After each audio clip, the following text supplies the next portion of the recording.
பெருசா வித்தியாசம் இல்லையாப்பா. அந்த டி கீழே இன்னொரு டி எழுத்துற, எனக்காக ஒரு எழுத்து எழுத்தா என்ன ஆயிடும் உனக்கு? அது இல்ல புஷ்பா, செகாவத் சார் ஃபுல் ஸ்ட்ரிக்டா சொல்லிட்டாரு. முன்ன மாதிரி இல்லையா? இந்த பீடா எங்கடா வாங்கின? எப்போ வாங்குற கடை தான் மச்சான். சொல்லு நீ எழுத. என்ன பேசிட்டு இருந்தோம்? முன்ன மாதிரி இல்ல புஷ்பா, ரூல்ஸ் எல்லாம் மாறி போய் கிடக்குன்னு சொல்றேன்.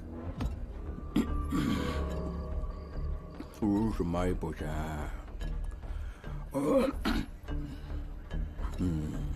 சிஐசாருக்கு ரூல்ஸ் மாறி போச்சாண்டா. சார் சம்பளம் எவ்வளோன்னு சொல்லு. ஒரு 10,000 இருக்க மச்சான். நம்ம சார் பொண்ணு கல்யாணத்துக்கு டவுரி என்ன தந்தாரா? நம்மளே ஒரு 5 லட்சம் தந்து விட்டோம் மச்சான். 5 லட்சம் டவுரியா? அப்ப எந்த ரூல் படி தந்தோம் அத? எந்த ரூல்னு கேக்குறேன்.